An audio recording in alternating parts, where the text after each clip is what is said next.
Hello dear students, welcome to another online class. We are discussing the first chapter of plus 2 computerized accounting and the name of our chapter is Overview of Computerized Accounting System. This is our third class. നമ്മൾ പഠിക്കുന്നത് plus 2 computerized accounting ന്റെ ഒന്നാമത്തെ chapter പേര് Overview of Computerized Accounting System. ഇത് നമ്മുടെ മൂന്നാമത്തെ class ആണ്.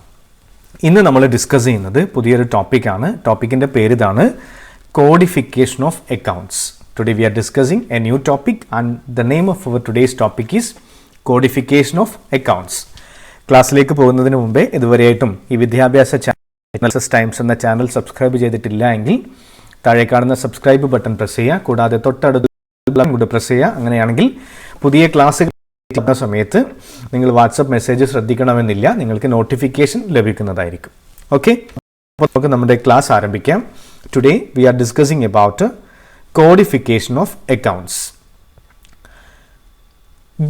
The process of the meaning of codification of accounts is giving a numerical number or alphabet or both to a particular account for identification. Giving a numerical number or alphabet or both to a particular account for identification is known as codification of accounts. അതിലേക്കൊക്കെ പോകുന്നതിന് മുമ്പേ നിങ്ങളുടെ ഇപ്പോൾ Covid online class നിങ്ങൾ കാണുന്നത്, നിങ്ങളുടെ സ്കൂളാണെങ്കിൽ എന്തായിരിക്കും, first അവർ ക്ലാസ്സിലെത്തി 9 മണിക്ക് ക്ലാസ് ടീച്ചർ വന്നു അറ്റൻഡൻസ് എടുക്കാൻ വേണ്ടി പറയും ഇല്ലേ. നിങ്ങൾ 1 2 3 4 5 6 എന്ന് പറയും. അപ്പോൾ ടീച്ചർ അവിടെ മാർക്ക് ചെയ്യുന്നത് കാണാം, അറ്റൻഡൻസ് ബുക്കിൽ മാർക്ക് ചെയ്യും. അതെന്തുകൊണ്ടാണ് നിങ്ങൾ നിങ്ങളുടെ പേരിന് പകരം 1 2 3 എന്ന് പറയുന്നത്? നിങ്ങളുടെ റോൾ നമ്പറാണ്. നിങ്ങളുടെ ക്ലാസ് ടീച്ചർ നിങ്ങൾക്കൊരു കോഡ് തന്നിട്ടുണ്ട്, റോൾ നമ്പർ എന്ന കോഡ്. റോൾ നമ്പർ എന്ന കോഡ് ക്ലിയർ. ഇനി നിങ്ങളുടെ ഫസ്റ്റ് ഇയർ പബ്ലിക് എക്സാം എഴുതിയില്ലേ, ഫസ്റ്റ് ഇയർ പ്ലസ് 1ന്റെ പരീക്ഷ എഴുതുന്ന സമയത്ത് അവിടെ നിങ്ങളുടെ പേര് എഴുതിയോ, നിങ്ങളുടെ സ്കൂളിന്റെ പേര് എഴുതിയോ? മെയിൻ ഷീറ്റിനകത്ത് ഒന്നും എഴുതിയിട്ടില്ല. നിങ്ങൾ എഴുതിയത് എന്താ? Register number in words in letters. ആകെ നിങ്ങൾ ഐഡന്റിഫൈ ചെയ്യുന്നത് ആ നമ്പർ വെച്ചിട്ടാണ്. അപ്പം higher secondary department Kerala higher സെക്കൻഡറിയിൽ പഠിക്കുന്ന ഓരോ കുട്ടികൾക്കും രജിസ്റ്റർ നമ്പർ എന്ന കോഡ് തന്നിട്ടുണ്ട്. എന്തിനു വേണ്ടിയിട്ടാ? പരീക്ഷ എഴുതാൻ വേണ്ടിയിട്ടും. ആ നമ്പർ ആയിരിക്കും നിങ്ങളുടെ സർട്ടിഫിക്കറ്റിന്റെ വാലിഡ് ആയിട്ടുള്ള നമ്പർ. അപ്പൊ അതാണ് കോഡിഫിക്കേഷൻ അല്ലെങ്കിൽ കോഡിംഗ് എന്ന് പറഞ്ഞു കഴിഞ്ഞാൽ. അപ്പൊ എന്താ? Giving a number or alphabet. Number അല്ലെങ്കിൽ ആൽഫബറ്റ്, ABCD എന്ന ആൽഫബറ്റ്, ഓർ ബോത്ത് അല്ലെങ്കിൽ നമ്പറും ആൽഫബറ്റും ടു എ പെർട്ടിക്കുലർ അക്കൗണ്ട്. ഇവിടെ സ്റ്റുഡൻറ് നിങ്ങൾക്കല്ല, നമ്മൾ കമ്പ്യൂട്ടറൈസ്ഡ് അക്കൗണ്ടിങ് ആണ്. അപ്പൊ ലെഡ്ജർ അക്കൗണ്ടുകൾക്ക്, അപ്പോൾ നമ്മൾക്ക് ആവശ്യമുള്ള ലെഡ്ജർ അക്കൗണ്ടുകൾക്ക് നമ്പറോ ആൽഫബറ്റോ അല്ലെങ്കിൽ അതിന്റെ കോമ്പിനേഷനോ കൊടുക്കുന്ന പ്രോസസ്സിനെ വിളിക്കുന്ന പേരാണ് codification of accounts. For example, the primary code 1 can be given to asset. നമുക്ക് ഒരു എക്സാമ്പിൾ പറഞ്ഞു എന്നേ ഉള്ളൂ. 1 എന്ന് പറയുന്ന നമ്പർ അസറ്റിന് കൊടുക്കാം. വേണമെങ്കിൽ ഒരു എക്സാമ്പിൾ ആയിട്ട് 1 എന്ന നമ്പർ ആർക്ക് കൊടുക്കാം? അസറ്റിന് കൊടുക്കാം. 2 എന്ന നമ്പർ ലയബിലിറ്റിക്ക് കൊടുക്കാം. 3 എന്ന നമ്പർ ക്യാപിറ്റലിന് കൊടുക്കാം. 4 എന്ന നമ്പർ ഇൻകത്തിന് കൊടുക്കാം. 5 എന്ന നമ്പർ എക്സ്പെൻസിന് കൊടുക്കാം. അപ്പൊ 1 എന്ന പ്രൈമറി കോഡ് ഏതിനാ കൊടുത്തേ? അസറ്റിനാണ്. ഇനി ലാസ്റ്റ് പാരഗ്രാഫ് നോക്കിയേ. Again for fixed asset the code can be given as 1.1. Fixed അസറ്റിന് വേണമെങ്കിൽ നമുക്ക് 1.1 എന്ന കോഡ് കൊടുക്കാം. കറണ്ട് അസറ്റ് ആണെങ്കിൽ 1.2. അപ്പോൾ ഈ 1 എന്ന് പറയുന്നത് അസറ്റ് ആണ്, ഈ 1 എന്ന് പറയുന്നത് ഫിക്സഡ് അസറ്റ് ആണ്. ഇവിടെ ഈ 1 എന്ന് പറയുന്നത് അസറ്റ് ആണ്, 2 എന്ന് പറയുന്നത് കറണ്ട് അസറ്റ് ആണ്. ഇനി വേണമെങ്കിൽ ക്യാഷിന്, നമ്മൾ ക്യാഷ് എന്ന് പറയുന്നത് ഒരു കറണ്ട് അസറ്റ് ആണ്. ക്യാഷിന് വേണമെങ്കിൽ അഗൈൻ 1 എന്ന് കൊടുക്കാം. അപ്പം ക്യാഷ് എന്ന് പറഞ്ഞു കഴിഞ്ഞാൽ 1.2.1. അപ്പം അസറ്റിനകത്ത് കറണ്ട് അസറ്റിനുള്ള ഒന്നാമത്തെ കറണ്ട് ക്യാഷ്. ക്ലിയർ ആവുന്നുണ്ടോ? ഒരു എക്സാമ്പിൾ പറഞ്ഞു എന്നേ ഉള്ളൂ. അപ്പൊ ജസ്റ്റ് മനസ്സിലാക്കുക മക്കളെ. Codification refers to giving a number or alphabet or both to a ledger account for identification. നമ്മൾ മനസ്സിലാക്കാൻ, ഐഡന്റിഫൈ ചെയ്യാൻ വേണ്ടിയിട്ട് നമ്മുടെ ലെഡ്ജർ അക്കൗണ്ടുകൾക്ക് നമ്പറോ ആൽഫബറ്റോ അല്ലെങ്കിൽ അതിന്റെ കോമ്പിനേഷനോ കൊടുക്കുന്നതിനെ വിളിക്കുന്ന പേരാണ് കോഡിഫിക്കേഷൻ എന്ന്. ഇനി നമുക്ക് പഠിക്കേണ്ടത് ടൈപ്സ് ഓഫ് കോഡ്സ് ആണ്. ഇത് വളരെ വളരെ പ്രധാനപ്പെട്ട കാര്യമാണ്. ഒരുപാട് പബ്ലിക് എക്സാമിന് ഈ ക്വസ്റ്റ്യൻ ഉണ്ടായിട്ടുണ്ട്. നിങ്ങൾക്ക് പരീക്ഷയ്ക്ക് പ്രതീക്ഷിക്കാൻ വേണ്ടി പറ്റുന്ന ടോപ്പിക്കാണ് നമ്മൾ പഠിക്കുന്ന different types of codes in accounting. എവിടെയുള്ള കമ്പ്യൂട്ടറൈസ്ഡ് അക്കൗണ്ടിങ്ങിനകത്ത് നമ്മൾ ഉപയോഗിക്കുന്ന 3 ടൈപ്പ് കോഡുകളാണുള്ളത്. പ്രധാനമായിട്ടും 3 ടൈപ്പ് കോഡുകളാണുള്ളത്: sequential code, block code, mnemonic code. Clear ആകുന്നില്ലേ? അപ്പൊ ഒന്നാമത്തെ കോഡ് പഠിക്കാം. ഞാൻ പറഞ്ഞു this is very important. Clear? The first type of code is sequential code. ഒന്നാമത്തെ ടൈപ്പ് കോഡ് ഇതാണ്, sequential code. In sequential code, numbers and letters are assigned in consecutive order. In sequential code, numbers and letters are assigned in consecutive order. These codes are primarily applied to source documents such as invoice, check, etc. Sequential കോഡിനകത്ത് അതൊക്കെ താഴത്തെ example നോക്കിക്കോ. ഇവിടെ ഒരു sequential ആയിട്ട് അല്ലെങ്കിൽ consecutive order, അതായത് ascending ആയിട്ട് 1, 2, 3 എന്നുള്ള രീതിയിൽ ഒരു സീക്വൻസ് ആയിട്ട് നമ്മൾ കോഡ് കൊടുക്കും. ഇവിടെ AC001 എന്ന് പറയുന്നത് റോയൽ ട്രേഡേഴ്സിന് കൊടുത്ത കോഡാണ്. AC002 എന്ന് പറയുന്നത് നാഷണൽ ഫർണിച്ചറിന് കൊടുത്ത കോഡാണ്. AC003 എന്ന് പറയുന്നത് അനിൽ പ്രൈവറ്റ് ലിമിറ്റഡിന് കൊടുത്ത കോഡാണ്. AC004 എന്ന് പറയുന്നത് ഫർണിച്ചർ വേൾഡിന് കൊടുത്ത കോഡാണ്. അങ്ങനെ ഒരു സീക്വൻഷ്യൽ ഓർഡറിന് നമ്മൾ എന്ത് കൊടുക്കുന്നു? കോഡ് കൊടുക്കുന്നുണ്ടെങ്കിൽ ആ ടൈപ്പ് കോഡിങ്ങിനെ വിളിക്കുന്ന പേരാണ് സീക്വൻഷ്യൽ കോഡ്. കുറെ പബ്ലിക് എക്സാമിന് ചോദിച്ചത് ഇങ്ങനെ ഒരു എക്സാമ്പിൾ തന്നിട്ട് identify which type of code. AC001, AC002 etc. are given to source document. Which type of code is this എന്നുള്ള ചോദ്യമൊക്കെ വരിക. ക്ലിയർ? അങ്ങനെയും വരും, അല്ലെങ്കിൽ എക്സ്പ്ലെയിനും വരും.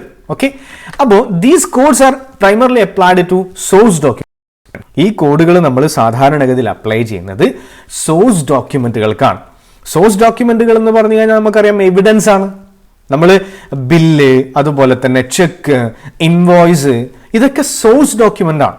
എന്താ സോഴ്സ് ഡോക്യുമെന്റ് എന്ന് പറഞ്ഞു കഴിഞ്ഞാൽ ഒരു അക്കൗണ്ടിങ്ങിനകത്ത് ഒരു ട്രാൻസാക്ഷൻ എൻ്റർ ചെയ്യണമെങ്കിൽ അതിനൊരു എവിഡൻസ് വേണം. അങ്ങനെ ഏത് എവിഡൻസിന്റെ ബേസിലാണോ നമ്മൾ ട്രാൻസാക്ഷൻസ് എൻ്റർ ചെയ്യുന്നത് ആ എവിഡൻസിനെ വിളിക്കുന്ന പേരാണ് സോഴ്സ് ഡോക്യുമെന്റ് എന്ന്. Bill, invoice, check, bank slip, payroll, ഇതൊക്കെയാണ് സോഴ്സ് ഡോക്യുമെന്റ്. അപ്പൊ ഇങ്ങനെ ഈ ടൈപ്പ് കോഡ് സാധാരണ കൊടുക്കാറുള്ളത് സോഴ്സ് ഡോക്യുമെന്റുകൾക്കാണ്. ഒന്നാമത്തെ ടൈപ്പ് കോഡിന്റെ പേര് സീക്വൻഷ്യൽ കോഡ്. ഞാൻ വീണ്ടും പറയുന്നില്ല, ക്ലിയർ ആത്തവർ ഒന്നുകൂടെ റിപ്പീറ്റ് ചെയ്ത് കേൾക്കുക. രണ്ടാമത്തത് ബ്ലോക്ക് കോഡാണ്. Block means group. ഇവിടെ ബ്ലോക്ക് എന്ന് പറയുന്നത് ഗ്രൂപ്പ് എന്നുള്ള ഒരു മീനിങ് ആണ്. In block code a range of numbers is partitioned into a desired number of sub ranges and each sub range is allotted to a specific group. In block കോഡിനകത്ത് a range of numbers. Okay, അതിൽ ഈ example നോക്കാം, എന്നിട്ട് നമുക്ക് explain ചെയ്യാം, എന്നാൽ കുറച്ചുകൂടെ എളുപ്പം. ഇവിടെ കോഡ് 001 മുതൽ 500 വരെ ഡയറക്റ്റ് എക്സ്പെൻസിന് ഈ ഒരു ഗ്രൂപ്പ് 1 മുതൽ 500 വരെയുള്ള കോഡ് നമ്മൾ അസൈൻ ചെയ്ത് കൊടുക്കുന്നു ഡയറക്റ്റ് എക്സ്പെൻസിന് മാത്രം. 501 മുതൽ 1000 വരെയുള്ള നമ്പർ ഇൻഡയറക്റ്റ് എക്സ്പെൻസിന് മാത്രം. 1001 മുതൽ 1500 വരെയുള്ള കോഡ് ഡയറക്റ്റ് ഇൻകത്തിന് മാത്രം കൊടുക്കുന്നു. 1501 മുതൽ 2000 വരെയുള്ള 4ാമത്തെ ബ്ലോക്ക്, ഇത് 1ാമത്തെ ബ്ലോക്ക്, ഇത് 2ാമത്തെ ബ്ലോക്ക്, ഇത് 3ാമത്തെ ബ്ലോക്ക്, ഇത് 4ാമത്തെ ബ്ലോക്ക്. 4ാമത്തെ ബ്ലോക്ക് ഏതാ? 1501 മുതൽ 2000 വരെ. ഇത് ഏതിന് കൊടുക്കുന്നു? ഇൻഡയറക്റ്റ് ഇൻകത്തിന് കൊടുക്കും. അപ്പൊ ഇവിടെ നമ്മൾ എന്താ ചെയ്യുന്നത്? In block code a range of numbers is partitioned into a desired number of subranges and each subrange is allotted to a specific group. ഇവിടെ 1 മുതൽ 2000 വരെയുള്ള നമ്പറിനെ നമ്മൾ പാർട്ടീഷൻ ചെയ്യുന്നു, ഗ്രൂപ്പിംഗ് ചെയ്യുന്നു. നമുക്ക് ആവശ്യമുള്ള അത്രയും സബ് റേഞ്ചുകളായിട്ട്. നമ്മൾക്ക് ആവശ്യം 4 ഗ്രൂപ്പുകളാണ്. 1 മുതൽ 500 വരെയുള്ള ആദ്യത്തെ സബ് റേഞ്ച്. അപ്പൊ ഇവിടുത്തെ മെയിൻ റേഞ്ച് 0001 to 2000. അതിനെ 4 സബ് റേഞ്ച് ആക്കുന്നു. 1 to 500, 501 to 1001 to 1500, 1501 to 2000.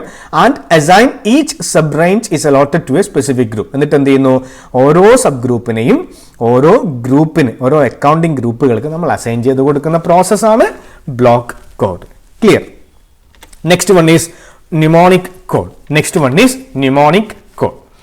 ഈ നിമോണിക് കോഡ് പഠിപ്പിക്കുന്ന സമയത്ത് എനിക്ക് എപ്പോഴും ഞാൻ സാധാരണ കുട്ടികളെ പഠിപ്പിക്കാറുള്ളത് ക്ലാസ്സിലെ ഏതെങ്കിലും ഒരു കുട്ടിയെ വിളിക്കും, നല്ല ലെങ്തി നെയിമുള്ള സ്റ്റുഡൻറ്റിനെ വിളിക്കും. എനിക്ക് ഇപ്പോഴും എൻ്റെ മനസ്സിനകത്തുള്ളത് ഈ അക്കൗണ്ടിങ് വന്ന സമയത്ത് ഈ ചാപ്റ്റർ പുതിയതായിട്ട് വന്ന സമയത്ത് എന്തായിരുന്നു, എൻ്റെ ക്ലാസ്സിനകത്ത് NSSൻ്റെ ലീഡറായിരുന്നു ലിൻഡ മാഗ്ഡലിൻ ഡിസൂസ. വളരെ ഇഫക്റ്റീവ് ആയിട്ടുള്ള ഞാൻ NSS ചാർജ് ഉണ്ടാകുന്ന സമയത്ത് NSSൻ്റെ ലീഡറായിരുന്നു ലിൻഡ മാഗ്ഡലിൻ ഡിസൂസ എന്ന സ്റ്റുഡൻറ്റ്. വളരെ ഏബിൾ ആയിട്ടുള്ള വളരെ ഇഫക്റ്റീവ് ആയിട്ടുള്ള ലീഡർ തന്നെയായിരുന്നു, നല്ല കുട്ടിയാണ്. അപ്പോൾ ഞാൻ എഴുന്നേറ്റ് നിന്നിട്ട് പറഞ്ഞു, ഞാൻ ഇനി മുതൽ ലിൻഡ മാഗ്ഡലിൻ ഡിസൂസയെ വിളിക്കുക LMD എന്നാണ്. അപ്പോൾ എല്ലാ കുട്ടികളും എന്താ സാർ അങ്ങനെ? അപ്പോൾ പറഞ്ഞു, ഇതാണ് നമുക്ക് പഠിക്കാനുള്ള അടുത്ത കോഡ്, അതിൻ്റെ പേരാണ് ന്യൂമോണിക് കോഡ്. ന്യൂമോണിക് കോഡ് നിങ്ങൾ സാധാരണ ഷോർട്ട് ഫോം വിളിക്കാറില്ലേ, ഇനീഷ്യൽ കൂട്ടിയിട്ട്. ഇപ്പൊ നിന്റെ തൊട്ടടുത്തുള്ള കുട്ടി പ്രണവ് KV ആണെങ്കിൽ PKV എന്ന് വിളിക്കാറില്ലേ? PKV എന്ന് പറഞ്ഞു കഴിഞ്ഞാൽ പ്രണവ് KV എന്നുള്ള ഇത് ആഡ് ചെയ്യും. അപ്പൊ ആ ടൈപ്പ് കോഡിങ്ങിനെ വിളിക്കുന്ന പേരാണ് mnemonic code. A mnemonic code consist of alphabets or abbreviations as symbols to codify an account. Mnemonic കോഡിനകത്ത് ഇത് എന്താണുള്ളത്? ആൽഫബറ്റ്സ് ഓർ അബ്രീവിയേഷൻ എന്തായിട്ട് സിംബൽസ് ആയിട്ട് to codify an account. Example, wages account can be coded as WGS, furniture account can be coded as FUN and so on. Wages അക്കൗണ്ടിനെ WGS എന്നും furniture അക്കൗണ്ടിനെ FUN എന്നൊക്കെ നമുക്ക് കോഡ് ചെയ്യാം. ഇത് ഈ ന്യൂമോണിക് കോഡ് നിങ്ങൾക്ക് കാണാൻ വേണ്ടി പറ്റുന്നത് റെയിൽവേ സ്റ്റേഷന്റെ പേരാണ്. സാധാരണ നമ്മൾ ഈ IRCTCയിലൊക്കെ ടിക്കറ്റ് ബുക്ക് ചെയ്യുന്ന സമയത്ത് നമുക്കിപ്പം പയ്യന്നൂരിൽ നിന്നും തിരുവനന്തപുരം അല്ലെങ്കിൽ ചെറുവത്തൂരിൽ നിന്നും തിരുവനന്തപുരത്തേക്ക് പോകണമെങ്കിൽ നമ്മൾ കൊടുക്കേണ്ടത് ചെറുവത്തൂർ എന്നല്ല കൊടുക്കേണ്ടത്, CHV എന്ന് സെർച്ച് ചെയ്യണം, എന്നാലേ ചെറുവത്തൂർ കിട്ടും. TVC തിരുവനന്തപുരം സെൻട്രൽ ആണെങ്കിൽ TVC എന്ന് സെർച്ച് ചെയ്യണം. കാലിക്കറ്റ് ആണെങ്കിൽ CLT ആണ്. അപ്പോൾ ഓരോ റെയിൽവേ സ്റ്റേഷനും ഇന്ത്യൻ റെയിൽവേ ഒരു കോഡ് കൊടുത്തിട്ടുണ്ട്. IRCTC സൈറ്റിൽ പോയാൽ നിങ്ങൾക്ക് കാണാൻ വേണ്ടി പറ്റും. അത് ന്യൂമോണിക് കോഡാണ്. ഒരു എക്സാമ്പിൾ പറഞ്ഞു കഴിഞ്ഞാൽ എൻ്റെ തൊട്ടടുത്തുള്ള റെയിൽവേ സ്റ്റേഷൻ ചെറുവത്തൂർ റെയിൽവേ സ്റ്റേഷനാണ്. IRCTCയുടെ ഡാറ്റാബേസിനകത്ത് ചെറുവത്തൂർ റെയിൽവേ സ്റ്റേഷന് കൊടുത്തിരിക്കുന്ന കോഡ് CHV എന്നതാണ്, ചെറുവത്തൂരിന്റെ CHV. ഇതാണ് ന്യൂമോണിക് കോഡ്. അപ്പോൾ എന്താണ്? A mnemonic code consist of alphabets or abbreviations as symbols to codify an account. Clear? വളരെ എളുപ്പമല്ലേ? മൂന്നാമത്തെ കോഡ് ന്യൂമോണിക് കോഡ്. ഇനി ഒരു എക്സാമ്പിൾ പഠിക്കാനുണ്ട്. ഇതൊക്കെ ടെക്സ്റ്റിലുള്ള കാര്യം തന്നെയാണ്, അപ്പൊ ഞാനത് സ്കിപ്പ് ചെയ്ത് പോകുന്നില്ല, ഞാൻ പറഞ്ഞിട്ട് തന്നെയാണ് പോകുന്നത്. Clear? Methodology to develop a coding structure. ഒരു കോഡിംഗ് സ്ട്രക്ചർ ഡെവലപ്പ് ചെയ്യുന്നതിന്റെ ഒരു എക്സാമ്പിൾ അല്ലെങ്കിൽ ഒരു മെത്തഡോളജി. ഈ എക്സാമ്പിൾ പറഞ്ഞിരിക്കുന്നത് ഹയർ സെക്കൻഡറി വിദ്യാഭ്യാസ വകുപ്പ്. നിങ്ങളൊക്കെ ഹയർ സെക്കൻഡറി വിദ്യാഭ്യാസ വകുപ്പിന്റെ ജനറൽ എഡ്യൂക്കേഷൻ അണ്ടറിലുള്ള ഹയർ സെക്കൻഡറി വിദ്യാഭ്യാസ വകുപ്പിനകത്ത് വരുന്ന കുട്ടികളാണ്. നിങ്ങളുടെ സ്കൂളിൽ ഒരു കോഡ് ഉണ്ട്. ഇപ്പൊ ഞാൻ കാസർഗോഡ് ജില്ലയിലാണ്. എൻ്റെ ജില്ലയിലെ ഹയർ സെക്കൻഡറി സ്കൂളിന്റെ 14001 വെച്ചാണ് തുടങ്ങുന്നത്. 14001 എന്ന് പറയുന്നത് GHSS ചീമേനിയാണ്. എൻ്റെ വിദ്യാലയത്തിന്റെ കോഡ് 14024 ആണ്. 14024 എൻ്റെ വിദ്യാലയത്തിന്റെ കോഡ്. മനസ്സിലാവുന്നുണ്ടോ? അപ്പോൾ let us examine how to develop a coding structure for each of the student coming under higher secondary education department. നമുക്കൊരു എക്സാമ്പിൾ കൊടുക്കാം. ഹയർ സെക്കൻഡറി വിദ്യാഭ്യാസ വകുപ്പിനകത്ത് വരുന്ന ഓരോ കുട്ടിക്കും എങ്ങനെയാണ് കോഡ് കൊടുത്തിരിക്കുക, എങ്ങനെ നമുക്ക് കോഡ് കൊടുക്കാം, ഇങ്ങനെയും കൊടുക്കാം, വേറെ രീതിയിലും കൊടുക്കാം. ഒരു എക്സാമ്പിൾ നോക്കാം. It can be as follows. ആദ്യത്തത് സ്കൂൾ കോഡാണ്. രണ്ടാമത്തത് ഇയർ ഓഫ് അഡ്മിഷൻ ആണ്. 2020 ആണെങ്കിൽ 20 എന്നുള്ള കോഡ്. കോമ്പിനേഷൻ കോഡ്, ഇപ്പൊ നിങ്ങൾക്കറിയാം കൊമേഴ്സിന്റെ കോമ്പിനേഷൻ കോഡ് 39 ആണ്. കമ്പ്യൂട്ടർ അപ്ലിക്കേഷൻ വെച്ചുള്ള കോമ്പിനേഷൻ കോഡ് 39 ആണ്. അപ്പോൾ combination code, admission number. The coding structure for the students will be as follows based on the above consideration. School code 5D. Okay, അതൊന്നും അത്ര ഡീപ്പായിട്ടൊന്നും പോണ്ട. നമ്മൾ ഒരു +2, അതായത് ഒരു സ്കൂളിൽ പഠിക്കുന്ന കൊമേഴ്സ് പഠിക്കുന്ന 2020 കൊമേഴ്സ് 39 എന്ന കൊമേഴ്സ് കോമ്പിനേഷന് സീറ്റ് കിട്ടിയ ഒരു കുട്ടിക്ക് കോഡ് കൊടുക്കുന്നത് എങ്ങനെയെന്ന് പരിശോധിക്കാം. 13 അക്ക കോഡാണ് കൊടുത്തിരിക്കുന്നത്. ഈ 14325 എന്ന് പറയുന്നത് സ്കൂളിന്റെ കോഡാണ്. 14320 സ്കൂൾ കോഡ് 14325. അപ്പൊ ആദ്യം 14325. ഇതിൽ 14 എന്ന് പറയുന്നത് ഡിസ്ട്രിക്ട് കോഡാണ്, കാസർഗോഡിന്റെ കോഡാണ്. 325 എന്ന് പറയുന്നത് സ്കൂൾ കോഡാണ്. കാസർഗോഡ് ജില്ലയിലെ 325ാമത്തെ വിദ്യാലയം 14325. നെക്സ്റ്റ് അഡ്മിഷൻ 2020, 7 വർഷമാണ് അഡ്മിഷൻ കിട്ടിയത്. അപ്പൊ 2020 എന്നതിന് 20 എന്ന കോഡ് ഇവിടെ കൊടുത്തു. കോമ്പിനേഷൻ കോഡ്, കൊമേഴ്സിന്റെ കോമ്പിനേഷൻ കോഡ് 39 ആണ്.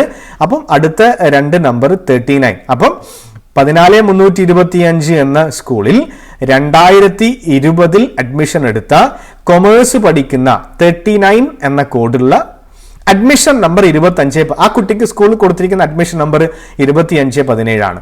2517 എന്ന പേരിലുള്ള അശ്വിനി എന്ന സ്റ്റുഡന്റ്. അപ്പോൾ 14325 എന്ന സ്കൂളിൽ 2020 വർഷത്തിൽ കൊമേഴ്സ് കോമ്പിനേഷന് 2517 എന്ന നമ്പറിൽ അശ്വിനി എന്ന സ്റ്റുഡന്റ് ജോയിൻ ചെയ്ത് കഴിഞ്ഞാൽ ആ കുട്ടിക്ക് നമുക്കൊരു കോഡ് കൊടുക്കാം. 13 അക്ക code 14325 20 39 25 17. 14325 school code, 20 year of admission, 39 combination code, 2517 admission number.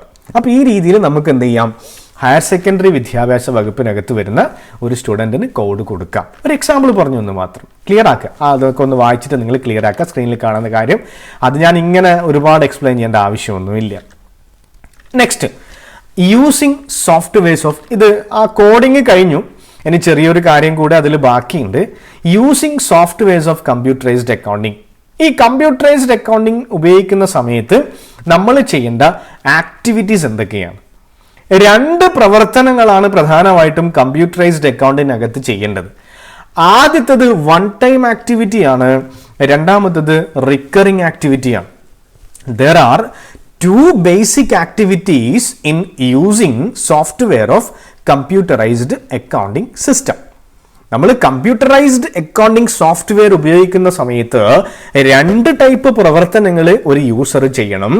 ആദ്യത്തത് വൺ ടൈം ആക്ടിവിറ്റിയും രണ്ടാമത്തത് റിക്കറിംഗ് ആക്ടിവിറ്റിയും. വൺ ടൈം ആക്ടിവിറ്റി എന്ന് പറഞ്ഞു കഴിഞ്ഞാൽ ഒറ്റത്തവണ മാത്രം ചെയ്യേണ്ട കാര്യങ്ങളും, റിക്കറിംഗ് എന്ന് പറഞ്ഞു കഴിഞ്ഞാൽ ഡെയിലി ചെയ്യേണ്ട അല്ലെങ്കിൽ ദൈനംദിനമായിട്ട് കണ്ടിന്യൂസ് ആയിട്ട് ചെയ്യേണ്ട പ്രവർത്തനങ്ങളും. One time activities include creation of company, accounting year etcetera.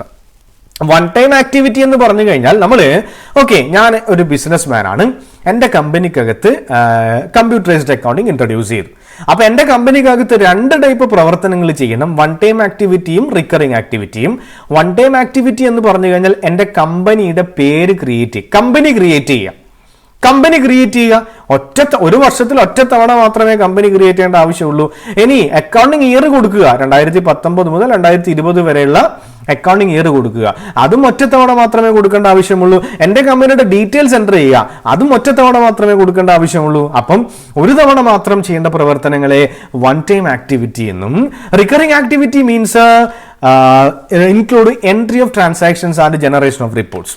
Recurring activity എന്ന് പറഞ്ഞു കഴിഞ്ഞാൽ കമ്പനിയിൽ നടക്കുന്ന ട്രാൻസാക്ഷൻസ് ഡെയിലി എൻ്റർ ചെയ്യണം, എല്ലാ ദിവസവും ട്രാൻസാക്ഷൻസ് എൻ്റർ ചെയ്യണം. ആ പ്രോസസ്സിനെ വിളിക്കുന്ന പേരാണ് റിക്കറിംഗ് ആക്ടിവിറ്റീസ് എന്ന്. അപ്പം എന്താണ്, 2 types of activities are performed by an accountant who is using computerized accounting software in a business unit. They are one-time activity and recurring activity. One-time activity refers to an activity performed only once in an accounting year. It includes creation of company, entering company details, creation of accounting year, etc. Whereas recurring activity refers to those activities which are to be performed by an accountant or by a businessman regularly or continuously or daily. It includes entering business transaction. That is journal entry. Journal entry എന്ന് പറയുന്നത് എല്ലാ ദിവസവും നമ്മൾ ചെയ്യേണ്ട കാര്യമാണ്. അതാണ് recurring activity. Clear? അപ്പോൾ ഈ ക്ലാസ് ഇവിടെ അവസാനിപ്പിക്കുകയാണ്. ഇതിൻ്റെ നോട്ട്സ് ആവശ്യമുള്ള കുട്ടികൾക്ക് ഈ ബ്ലോഗ് https://hsstimes.blogspot.com എന്ന ബ്ലോഗ് വിസിറ്റ് ചെയ്ത് കഴിഞ്ഞാൽ നിങ്ങൾക്ക് അത് ഡൗൺലോഡ് ചെയ്തെടുക്കാൻ വേണ്ടി പറ്റും. അപ്പോൾ ഇതുവരെയായിട്ടും ഈ ചാനൽ സബ്സ്ക്രൈബ് ചെയ്തിട്ടില്ല എങ്കിൽ താഴെ കാണുന്ന സബ്സ്ക്രൈബ് ബട്ടൺ പ്രസ് ചെയ്യുക, തൊട്ടടുത്തുള്ള ബെൽ ബട്ടൺ കൂടെ പ്രസ് ചെയ്യുക. അപ്പോൾ അടുത്ത ക്ലാസ്സിൽ വീണ്ടും കാണാം. Thank you.